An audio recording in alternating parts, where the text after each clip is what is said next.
Bienvenidos al Orden del Ser.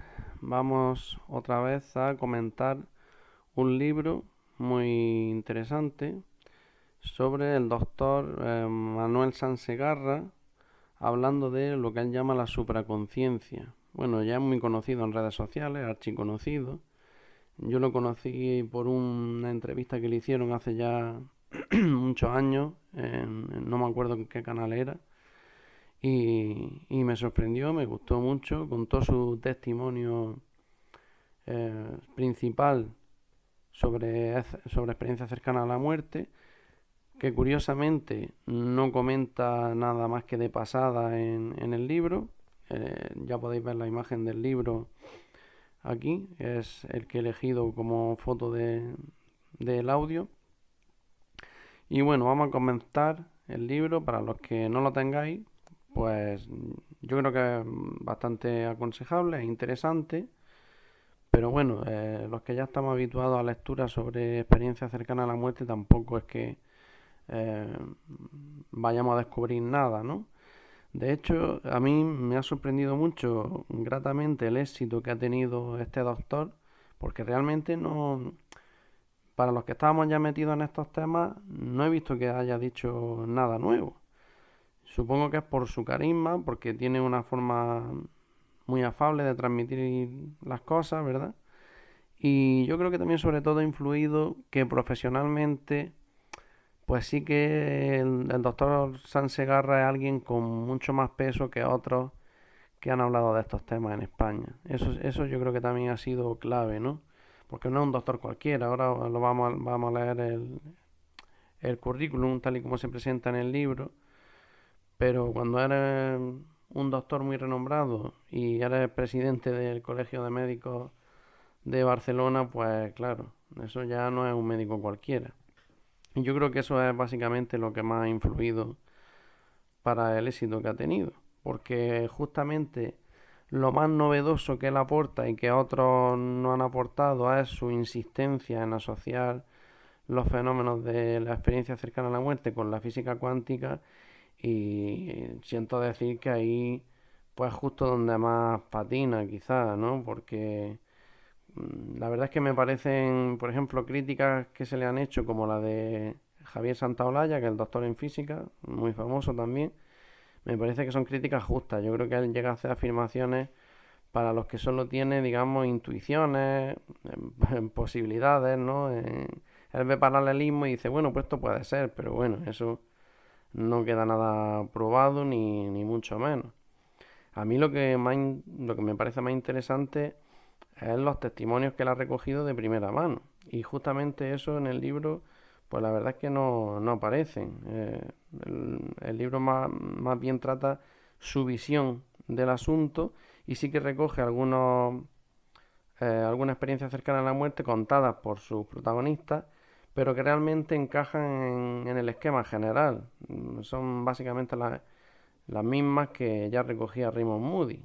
O sea, yo ahora mismo lo que veo más interesante en un testimonio de experiencia cercana a la muerte es que haya tenido verificación externa, como en el libro de Yo no muere, al que le dediqué un vídeo con los 5 casos que más me gustaron del libro. Eso es la única prueba que puede convencer a un escéptico, porque los demás, por mucho que sea muy bonita y emocionalmente muy fuerte, siempre está la duda de si puede ser originada en el cerebro.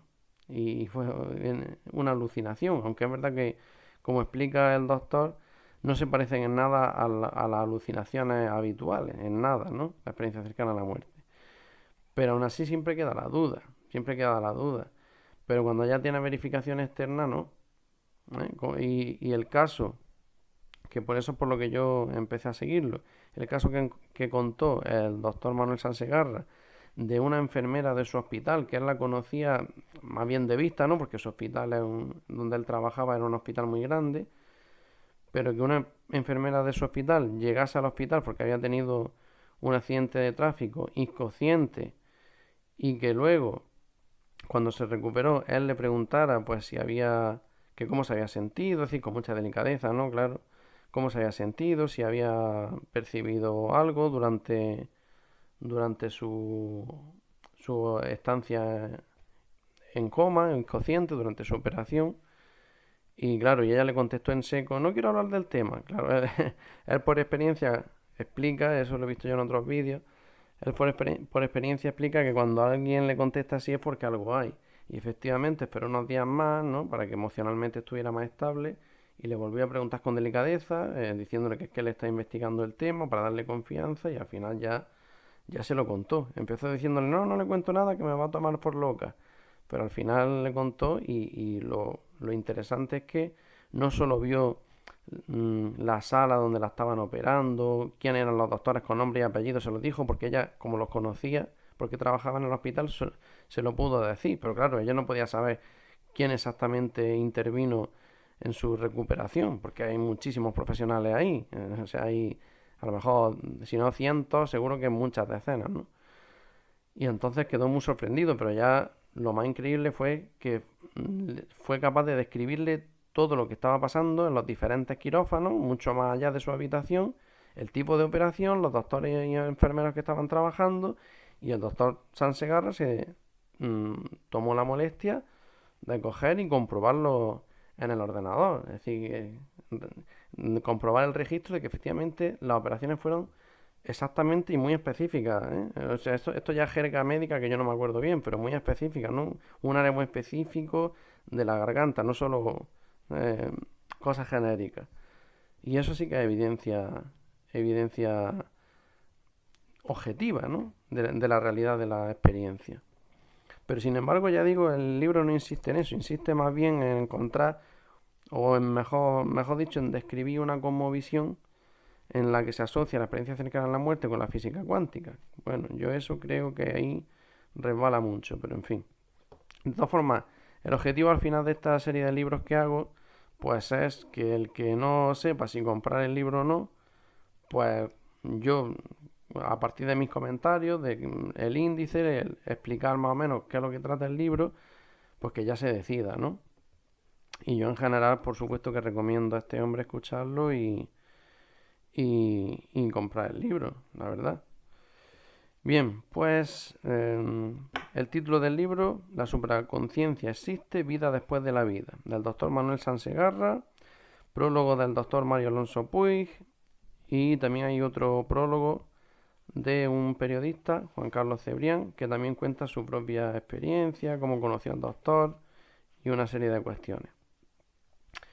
Bien, pues entonces por detrás, la contraportada lo que dice es, citas del doctor Manuel Sansegarra, dice: he comprobado que es posible llegar a contactar con la supraconciencia y poder así controlar el ego, nuestra falsa identidad, que me gusta denominar el no yo, inhibiendo sus cuatro potentes armas, que son la ignorancia, la afección por lo material, el egoísmo y el miedo. Y todo miedo es en el fondo miedo a la muerte.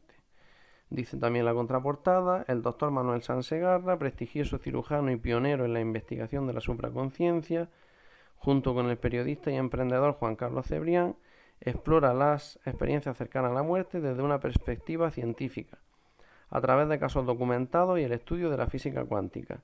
Este libro ofrece una nueva comprensión de la ciencia y la vida después de la muerte, desafiando las concepciones tradicionales de la existencia y proporcionando una guía para superar los miedos y ayudarnos a reflexionar sobre nuestra propia vida. El libro definitivo sobre el fenómeno de la experiencia cercana a la muerte y su poder para transformar nuestras vidas. Bueno, como veis, ya se vende como que intenta explicarlo a través de la física cuántica, pero bueno, si tú haces un libro así, lo lógico hubiera sido contar con un doctor en física cuántica que te asesore, cosa que no ha hecho. Ahí cojea mucho, la verdad. Luego tampoco me parece el libro definitivo por lo que estoy diciendo. El libro definitivo realmente a mí me parece el del Yo no muere, que le dediqué un vídeo, porque son 100 casos de experiencias verificadas de forma objetiva. Pero bueno, aún así está muy interesante.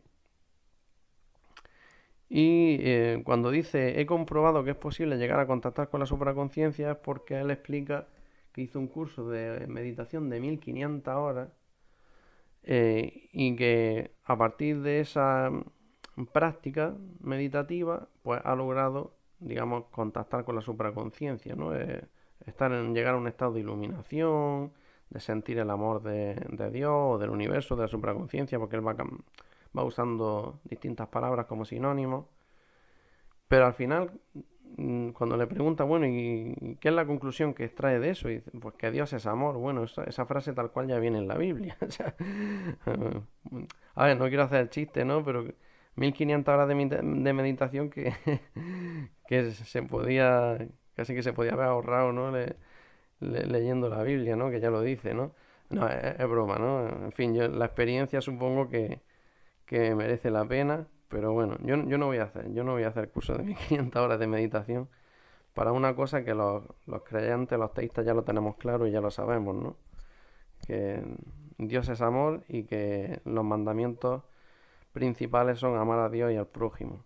Al fin y al cabo es el mismo mensaje, o sea, el doctor Sansegarra da el mismo mensaje que Cristo, o sea, no hay otro. Bien, pues entonces leemos el currículum que aparece en el libro. Dice: el doctor Manuel Sansegarra es médico y cirujano especializado en cirugía general y digestiva, con un enfoque particular en cirugía oncológica. Ha desarrollado gran parte de su carrera en el Hospital Universitario de Bellvitge, en Barcelona, dedicándose en cuerpo y alma a su compromiso con el método científico. Cree firmemente en el poder de la ciencia para desarrollar la medicina y mejorar la vida de los pacientes. La propia vida del doctor dio un giro inesperado cuando conoció la experiencia cercana a la muerte de un paciente que se recuperó de un estado de muerte clínica. El relato le impactó tanto que desde ese momento se ha dedicado a investigar a fondo la experiencia cercana a la muerte. El cuestionamiento de sus creencias previas le llevó a explorar áreas de la medicina y la conciencia que antes no había considerado. Ahora se dedica a divulgar y compartir su conocimiento para ayudar a las personas a adquirir una comprensión más profunda de la realidad. Actualmente también es conferenciante de éxito y los vídeos en su canal de YouTube acumulan millones de visualizaciones. Yo lo sigo, lo sigo en YouTube, también lo recomiendo seguirlo. Un hombre muy interesante, muy formado y da muy buenas sensaciones al hablar, y al fin y al cabo, pues el mensaje que da es un mensaje cristiano. Aunque él no se diga cristiano, él pertenece, digamos, al movimiento que diríamos New Age, pero bueno, tampoco creo que sea demasiado dañino eso. Bien, pues entonces voy a pasar a leer el índice para que veáis cómo se compone el libro. Pues bien, tiene el prefacio del doctor Manuel Sansegarra, un prefacio del otro colaborador del libro, Juan Carlos Cebrián Barrientos, y el prólogo del doctor Mario Alonso Puig. Bien, pues tiene como 17 capítulos el libro y os lo leo. El primero, cambio de perspectiva. Bueno, aquí empieza como a contar cómo cambió él desde una como visión ateo materialista a la que tiene actualmente, ¿verdad? Mucho más espiritual. Luego habla de la supraconciencia en el segundo capítulo, lo que él entiende por supraconciencia. Luego habla de la relación entre la actividad neuronal y la conciencia, capítulo 3. Capítulo 4, fenómenos que son enigmas. Aquí se refiere a más fenómenos aparte de la experiencia cercana a la muerte, como la telepatía, la clarividencia. Luego el capítulo 5 se llama Interrogantes sin respuesta. El capítulo 6, abrir la mente a la física cuántica. Aquí ya empieza con el tema de la física cuántica. Capítulo 7, se muere como se vive, refiriéndose a que el estado en el que te encuentras para afrontar la muerte, pues tiene mucho que ver a cómo te vas a encontrar después de la muerte. Luego, capítulo 8, propiedades de la supraconciencia. Capítulo 9, biología cuántica. Aquí toca un poco esto de la biología cuántica que sí, que en ciencia empieza a aparecer esto, pero es muy incipiente todavía, prácticamente nada demostrado. Está todavía en la cuna, ¿no? Esto. Luego habla de conciencia cuántica universal, que viene a ser lo mismo, supraconciencia, solo que lo relaciona más con la física cuántica, intenta darle una explicación a partir de la física cuántica. Repercusiones psicológicas de la experiencia cercana a la muerte, que esto lo encontramos en un montón de libros ya sobre esto, ¿no? Como la gente nunca lo olvida, sino que transforma sus vidas muchas veces, y en eso se diferencia radicalmente con una alucinación. Luego habla de cómo contactar con la supraconciencia, que es donde explica lo de la meditación.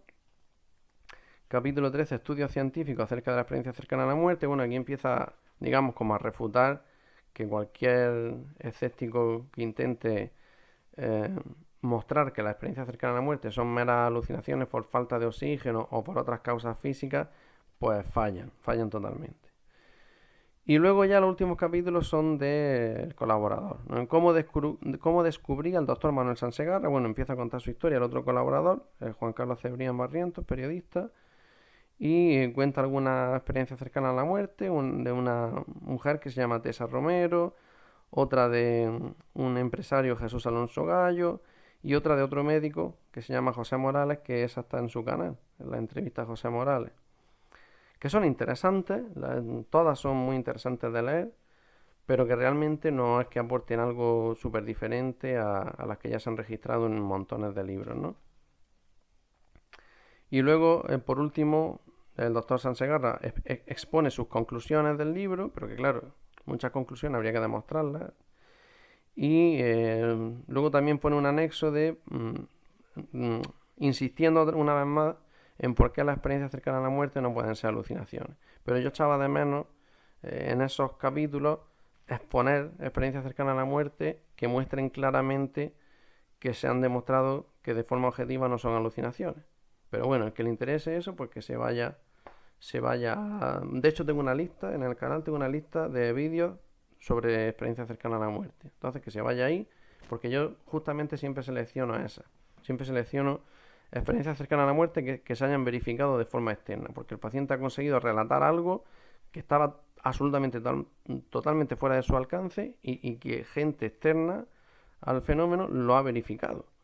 Que era así, que era verdad lo que estaba contando y lo que estaba viendo. Incluso a veces códigos numéricos, en fin, cosas que es imposible que sea casualidad. Bien, pues entonces pasamos a comentar un poquillo los capítulos. Bueno, sí, lo dicho, ¿no? En el primer capítulo, pues dice un encuentro que transformó mi perspectiva, ¿no? Y cuenta cómo, pues, se encontró con un caso de experiencia cercana a la muerte y a partir de ahí empezó a leer toda la bibliografía y se metió en el tema a fondo. Bueno, eso ya lo hemos dicho y ya hemos explicado realmente el caso más fuerte que él ha registrado de forma directa, que estoy diciendo y que lo ha explicado él en su canal muchas veces, el que he dicho de la enfermera de su hospital, que él pudo verificar en los ordenadores, en los registros, que era todo como ella lo había dicho, cuando ella estaba inconsciente y se tiró varios días inconsciente, ¿no? Bien, entonces explica cómo que ya tuvo que ir más allá del método científico, que era lo que hasta ahora pues había seguido siempre, ¿eh? Porque efectivamente la ciencia no agota todo el conocimiento, ni es la única fuente de conocimiento que tenemos. Y ni siquiera, también sería discutible si es la mejor incluso. O sea, es importantísima, es de las mejores, pero yo apostaría porque la mejor es la lógica pura, como la matemática. Y eso lo expliqué en mi serie de vídeos de metafísica atomista. ¿Por qué? ¿Vale? El que quiera saber por qué, que lo escuche. Bueno, aquí expone, dice, a lo largo de la historia, ¿no? Entonces él empieza a poner escritos de testimonios de experiencias cercanas a la muerte que se remontan pues al año 7000 a.C., a la antigua India, a Platón, que también tiene registrado uno. Platón registró uno de un soldado, ¿eh? O sea que esto ha pasado siempre, ¿eh? Es interesante leer esto. Y qué más cosas. Bueno, y luego estoy ya por la página 58, que ya se mete con la explicación cuántica de la experiencia cercana a la muerte, o lo que él cree que sería una explicación. Eso ya en el tema 3, ¿no? Actividad neuronal y conciencia, y dice impacto de la explicación cuántica, ¿no? Bien, pues empieza a citar a científicos que han propuesto que, como en el cerebro pueden suceder procesos cuánticos, pues que eso puede explicar la experiencia cercana a la muerte. Por ejemplo, se sabe, porque este experimento, por ejemplo, se ha hecho muchísimas veces, que una partícula subatómica como un electrón puede pasar de un sitio a otro sin ir por en medio. Ese es lo que se llama efecto túnel. O sea, puede atravesar materia sólida. ¿Cómo saben esto los físicos? Pues muy fácil, porque lanzan dos electrones iguales de un punto a otro, imaginaros a 10 metros de distancia, ¿no? Lo que sea. Y uno tiene el camino libre y el otro tiene una pantalla, ¿vale? Una pantalla, digamos, opaca. Pues bien, no siempre, porque la cuántica siempre tiene una función de probabilidad, a veces sucede, a veces no, Pero muchas veces sucede que el electrón que precisamente tiene el obstáculo es el que primero llega. Lo cual es un poco absurdo si no fuese porque la explicación, pues esa, es el efecto túnel. ¿Vale? Es decir, como el electrón realmente se puede comportar como onda y no solo como partícula y tiene cierta probabilidad, cierta función de onda, eso creo que lo demostró Schrödinger, el físico, de aparecer, digamos, en un espacio determinado, ¿vale? Tiene una función de probabilidad, pues entonces si se materializa después del obstáculo, pues como que se lo salta y llega antes. Es decir, son cosas que están demostradas. Pero ahora decir, no, mira, por eso es porque nuestro espíritu o nuestra conciencia pues puede atravesar paredes una vez que está muerto nuestro cuerpo físico. Y eso es lo que pasa en la experiencia cercana a la muerte. Bueno, eso es un salto que, en fin, es como tirar una idea, ¿no? Decir, bueno, lo mismo es cierto, pero no se puede afirmar, ¿no? Y cosas así, ¿no? Esas son las relaciones que él hace, ¿no? O por ejemplo, dice el entrelazamiento cuántico. Bien, hay dos partículas que se separan y aunque las envíes a miles de kilómetros de distancia, si actúas sobre una, la otra también al mismo tiempo cambia, porque estaban entrelazadas. Entonces parece como que se ha enviado información y de hecho eso es lo que dice el libro y eso es un error gordo físicamente. Es lo que dice es que el entrelazamiento cuántico supone que se envía información más rápido que la luz. Y Einstein demostró que eso era imposible y eso no es verdad. ¿Por qué no es verdad? Porque no se puede predecir el resultado. Es decir, es cierto que si toca un electrón o una partícula subatómica entrelazada con otra, a miles de kilómetros, las dos cambian al mismo tiempo, pero aleatoriamente. O sea, no se puede enviar información porque tú no le puedes decir cambia tal spin, bueno, eso ya son cosas de física, ¿no? Más complejas. Pues no le puedes decir cambia este estado que yo quiero, sino que cambia al que le da la gana. Entonces no se puede enviar información, porque es aleatorio, ¿vale? El resultado. Entonces la verdad es que para ser alguien que ya tiene tanto renombre, pues podía haberse cuidado de coger a un doctor en física que le asesorase para no caer en esas cosas y que luego venga un doctor en física como Santa Blaya y con razón le diga, mira, es que eso es totalmente erróneo, ¿no? Creo que no debería meterse tanto en esto porque esto es solamente una hipótesis que a saber y centrarse más en donde él sí que controla muchísimo como gran médico que es y desde esa perspectiva médica intentar explicar la experiencia cercana a la muerte y no tanto desde la física cuántica, pero bueno. Bien, pues entonces se mete mucho en las posibles explicaciones cuánticas. Luego en la parte esta de fenómenos que son enigmas, pues aquí ya sí cuenta alguna experiencia cercana a la muerte. Empieza a decir los patrones que se repiten en la experiencia cercana a la muerte, percepción de una experiencia hiperreal, es decir, que la gente dice que la experiencia ha sido más real que la propia realidad, experiencia fuera del cuerpo, percepciones extraordinarias. Hay casos clínicos en los que el paciente llega a explicar hechos que están sucediendo en ese momento en otros lugares o que incluso todavía no han sucedido. Movimiento a través de un túnel o vacío, entrada a otra dimensión, encuentro con otras personas, algunas ya fallecidas. Y aquí cuenta un caso, ¿no? Cuenta dos casos de experiencia cercana a la muerte. Pero bueno, como digo, son casos muy típicos, ¿no? Me encontraba súper feliz, lleno de amor, muy tranquilo, veía lo que hacían perfectamente los sanitarios con mi cuerpo, pero yo no podía comunicarme con ellos, ¿vale? O sea, lo típico de la experiencia cercana a la muerte. Bueno, sí. Y aquí empieza a hablar también de la hipnosis como herramienta terapéutica. Vale. Mm, Esto él lo defiende bastante y lo nombra bastante. Y yo aquí voy a hacer una crítica porque él nombra al doctor estadounidense Brian Weiss, que efectivamente es como la superreferencia en hipnosis regresiva que supuestamente demostraría la reencarnación. Porque el doctor Sansegarra afirma muchas veces, así tal cual, que la reencarnación se ha demostrado. Eso no es verdad. Pero bueno, en fin, ahora entraremos más. Entonces, hay mucha gente que defiende la reencarnación a partir de la hipnosis regresiva. ¿Por qué? Porque hay gente que le hacen hipnosis y empiezan a hablar de que han tenido una vida anterior que da explicación al problema que tienen ahora. Por ejemplo, alguien que tiene una fobia exagerada y desmedida y totalmente irracional al agua, y luego resulta que el doctor Brian Weiss o el que sea le hace una hipnosis regresiva y te empieza a contar que él está en una playa, no sé qué, por las descripciones que da, pues como que es de eso hace 100 años y que se ahoga, por ejemplo, ¿no? Y entonces dice, ah, pues de ahí viene la fobia al agua. Y entonces, al descubrir eso, pues como el paciente se queda como más tranquilo y es capaz de superar la fobia. Bueno, a mí me parece genial la hipnosis como herramienta terapéutica. Si funciona, aunque sea mentira y sea una alucinación, pues es como un tratamiento psicológico cualquiera. Yo de eso no tengo nada que añadir. Pero Brian Weiss lo presenta como prueba de reencarnación, de haber vivido otras vidas.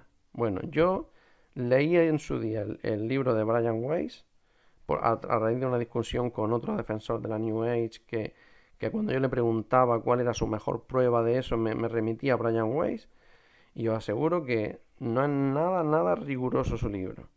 De hecho, hay falsedades históricas. Empieza diciendo que Orígenes de Alejandría e incluso eh, San Jerónimo eran defensores de la reencarnación y que daban por hecho, digamos, la reencarnación o que apostaban por la reencarnación o defendían la reencarnación. Bueno, eso es totalmente falso. Bueno, de San Jerónimo es que no hay ni rastro de eso. San Jerónimo que es famoso por ser el primero que tradujo la Biblia al latín, la famosa Vulgata de San Jerónimo. De San Jerónimo nada de nada. O sea, vamos, más digamos, católico dogmático que San Jerónimo, nadie. Y de Orígenes, sí, de Orígenes lo que pasó fue que él dejó la puerta abierta a un tipo muy concreto de reencarnación.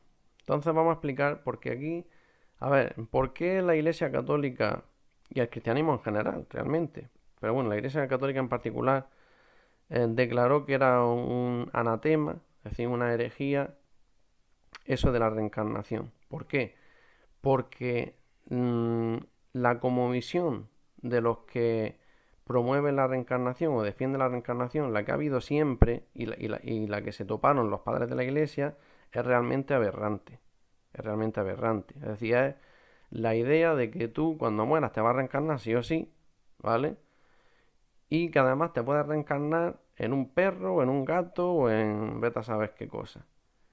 O, dependiendo de cómo haya sido tu vida, pues se te recompensará y en la siguiente vida vivirás mejor y serás más rico si en tu vida anterior lo hiciste bien y si lo hiciste mal, pues serás como en la India, ¿no? Los intocables. O sea, la clase social más baja que son, vamos, como escoria, ¿no? O sea, imaginaros eso, ¿no? Eso es lo que da lugar en la India al sistema de castas. Que no cambia o cambia muy poco porque digamos que el que es pobre y miserable es como que se lo merece. Porque están seguros de que es que eso es el castigo por su vida anterior. O sea, imaginaros eso, ¿no? La crueldad de esa idea.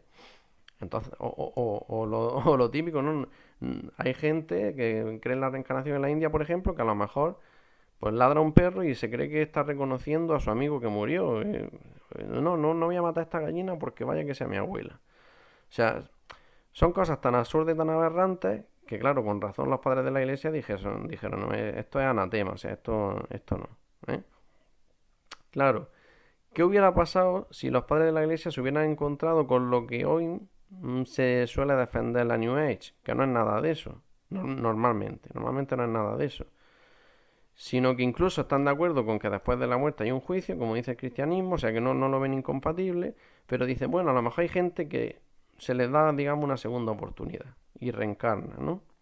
Pero no que vaya a ser más rico o más pobre según lo que ha hecho en su vida anterior, sino simplemente que para evolucionar más, para comprender más que Dios es amor y eso, pues se le da una segunda oportunidad y reencarna. Bueno, eso era lo que Orígenes de Alejandría se abría la posibilidad, ¿vale?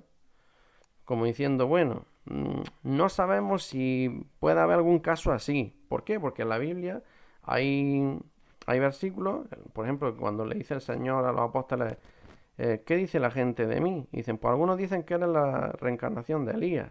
O sea, no lo vean como algo descabellado, lo de la reencarnación. Pero claro, un tipo muy, muy concreto, ¿no? Lo que pasa es que, bueno, los padres de la iglesia, pues claro, al final yo creo que cortaron por lo sano por lo que digo, porque la visión generalizada era la otra, era la mala, que es la que continúa en muchos países de Oriente y sobre todo en la India. ¿Mm? Bien, pues entonces, como digo, ¿por qué lo de la hipnosis regresiva no prueba eso de la reencarnación? Pues porque siempre es lo mismo. Cuando le preguntan a un paciente, dice, vale, pues explícame tu vida, dime en qué año viviste. Curiosamente, te van a decir, en el 1300 antes de Cristo. Eso no tiene sentido. O sea, si tú de verdad estás metido en tu vida anterior, que es lo que se supone que está pasando, y por eso dicen que es de verdad, tendrías que decir en el año 5 del faraón Tutankamón, por ejemplo. Porque Cristo no había nacido. Y el calendario iba según los reyes del momento. Y le dicen a lo mejor, ah, no, estoy en una batalla, soy un soldado, que no sé qué, cosas genéricas. Pero cuando le dicen, vale, pues descríbeme concretamente cómo es el cinturón del soldado que lleva a tu izquierda, ahí ya se bloquean. O dicen generalidades, no son capaces de decir, ah, pues mira, pues tiene una hebilla que pone tal letra, o sea, y que luego sean verdad. O sea, se ha intentado una y otra vez, nunca da resultado eso. O sea, al final son generalidades. Nadie ha dado algo concreto que pueda demostrar que de verdad está viviendo la experiencia tal y como sucedió en el pasado. Y como digo, el libro de Brian Weiss dice muchas cosas que no, vamos, que son, que son falsedades. Sin embargo, el doctor Sansegarra cree que en estas cosas, por lo que parece. Bueno, luego es verdad que también nombra, no sé si en el libro me parece que no recuerdo haberlo leído, pero en otras conferencias nombra el trabajo de Ian Stevenson, que sí que es más riguroso, eso hay que reconocerlo, y Jim Tucker, que es otro médico psiquiatra que es su alumno, que intentan defender la reencarnación, pero por los casos estos de niños que parece que recuerdan vidas anteriores. Estos casos sí son más serios, ¿eh? Hay que considerarlos bien, pero claro, al final nunca estás seguro porque dices, bueno, y si recuerda a este niño una vida anterior, mm, ¿es porque la vivió de verdad o porque es muy sensible y es capaz de captar cosas de su abuelo o de lo que sea por sus capacidades extramentales, ¿no? Porque es, digamos, como los sensitivos, ¿no? Que hay algunos gente que es sensitiva y por eso lo sabe y no porque lo haya vivido en primera persona. Entonces siempre queda la duda, ¿no? Pero por lo menos son más serios. Desde luego los de la hipnosis regresiva, nada. Yo de eso no hago ni caso. Bien, y vale, en el tema de los interrogantes sin respuesta, pues bueno, explica muy bien, esto sí que lo hace muy bien el doctor, explicando muy bien cómo no se puede explicar la experiencia cercana a la muerte por alucinaciones, porque son totalmente diferentes. La ECM tienen una estructura lógica, la alucinación no. Los pacientes recuerdan hasta el último detalle, lo recuerdan para siempre, la alucinación no, se olvida rápido porque es incoherente. Cuando una cosa no tiene coherencia es imposible de recordar, se olvida rápido. Y luego tiene un impacto psicológico muy profundo, transforma vida, mientras que las alucinaciones dan vergüenza y se tratan de olvidar lo más rápido posible. En fin, eso está muy bien. Y luego otra vez empieza con el tema de la cuántica, ¿no? El ser humano según los principios cuánticos. Que bueno, que sí, que la física ha demostrado que toda la materia tiene su grado cuántico, ¿vale? Lo que pasa es que se observa muy bien a escalas subatómicas y no a escalas grandes, pero cada vez consiguen hacer experimentos cuánticos con moléculas más grandes cada vez y que se describe todo por una función de onda. Lo que pasa es que a la macroescala pues no se observan los efectos cuánticos, porque son casi nulos, pero existen, que sí, que está bien, pero una cosa es eso y otra cosa es ya extrapolar a que eso exactamente es justo lo que está pasando, ¿no? Yo creo que más bien hay que explicarlo desde un plano espiritual y lógico que desde la ciencia estricta, ¿no? Mira, luego el tema este de se muere como se vive, pues eso, dice, cuando alguien afronta la muerte en armonía y en tranquilidad, pues suele suceder que la experiencia cercana a la muerte es mejor, es más apacible, y la gente, la poca gente que tiene una experiencia cercana a la muerte negativa, que es un porcentaje muy bajo de toda la experiencia cercana a la muerte, no sé si el 5%, pues suelen ser porque tenían, pues eso, una vida muy conflictiva, ¿no? Normalmente, ¿no? O incluso, o a lo mejor no conflictiva de cometer delitos, pero sí conflictos internos, ¿no? Es decir, que no estaban bien consigo mismos. Normalmente es así. Dice, como dice el refrán, se muere como se vive. Así que en lugar de temer a la muerte, podemos enfocarnos en vivir nuestras vidas de la manera más plena y auténtica posible. Bueno, esto ayuda a mucha gente. Es decir, esto es como la autoayuda, ¿no? Y está muy bien. Y como el doctor Sansegarra transmite mucha tranquilidad y alguien muy formado, muy inteligente, pues la verdad es que a mucha gente le está ayudando. Luego dice, tiene buenas citas, ¿eh? Dice, propiedades de la supraconciencia. Luego tiene aquí una cita de Aristóteles que me encanta, claro, a mí es que me encanta Aristóteles. Dice, el pensamiento condiciona la acción. La acción determina el comportamiento repetido crea hábitos y los hábitos estructuran el carácter marca el destino. Esto lo decía Aristóteles, es decir, empieza pensando de forma correcta, así poco a poco irás haciendo cosas correctas, luego todo tu comportamiento general será recto, será correcto, y cuando lo repites ya es que sin pensarlo actuarás bien. O sea, es buscar el camino y practicar, practicar, practicar. ¿Eh? Y luego al final el carácter marca el destino, claro. Si tú eres una persona honrada, recta, pues al final eso tiene su fruto a lo largo de tu vida. Dice, lo más difícil del ser humano es conocerse a sí mismo y lo más fácil es hablar mal de los demás. ¿No? Pues eso es cierto. Tiene algunas citas así, muy buenas. Luego eso, entra otra vez la biología cuántica. Aquí, pues lo mismo, esto tiene algunas cosas que no me gustan. Un poquillo de leyenda negra de la iglesia. Dice, el fraile, astrónomo y filósofo Giordano Bruno, quien propuso que el Sol era simplemente una estrella y que en el universo existían infinitos mundos habitados por animales y seres inteligentes, murió en la hoguera acusado de herejía. Entonces, claro, si tú solamente dices eso, que nombra la Inquisición y tal, parece que por lo que murió fue por eso. O sea, parece que murió en la hoguera por decir esas cosas. Y no es verdad. No es verdad. Y además os remito hace poco Javier Santolaya, que es agnóstico y que ha criticado la religión y la critica muchas veces, ha hecho un vídeo sobre Giordano Bruno en el que cuenta la verdad histórica de Giordano Bruno y el que quiera que lo escuche. Y luego también Dante Urbina tiene un vídeo famoso sobre el caso de Giordano Bruno. Giordano Bruno lo acusaron de herejía porque, hombre, se hizo cura y habiéndose hecho cura, pues iba diciendo paridas teológicas que no venían a cuento. Y a nosotros hoy en día, pues no nos importa tanto normalmente, salvo que uno le duela, ¿no? Porque tenga mucha fe. Pero en el siglo XVI, que es donde vivió Giordano Bruno, pues hombre, era muy importante guardar las formas con las creencias de la gente, porque la gente podía llegar a matar. Por si le quitabas su creencia en una vida tan miserable como estaba, le quitabas todo. Entonces, no fue por eso. Fue por decir que Jesucristo no era Dios o cosas así. Y fue siempre. La actuación de la iglesia siempre es por cosas teológicas, no por cosas científicas. O sea que es una gran falsedad que Giordano Bruno muriera por ser científico, por. ¿Qué va? O sea, murió porque también llevaba una vida licenciosa, iba acostándose con mujeres por ahí, lo echaron también incluso los protestantes. O sea, no fue cosa solo de los católicos, los protestantes por poco se lo cargan también, porque si es que cualquiera aguantaba a ese tío, ¿no? O sea, por lo menos no te hagas cura. Si luego vais diciendo esas cosas, vais profanando la Eucaristía en fin, es que son cosas que en esos tiempos eran muy serias. Y ahora para alguna gente pues también, claro, y es comprensible.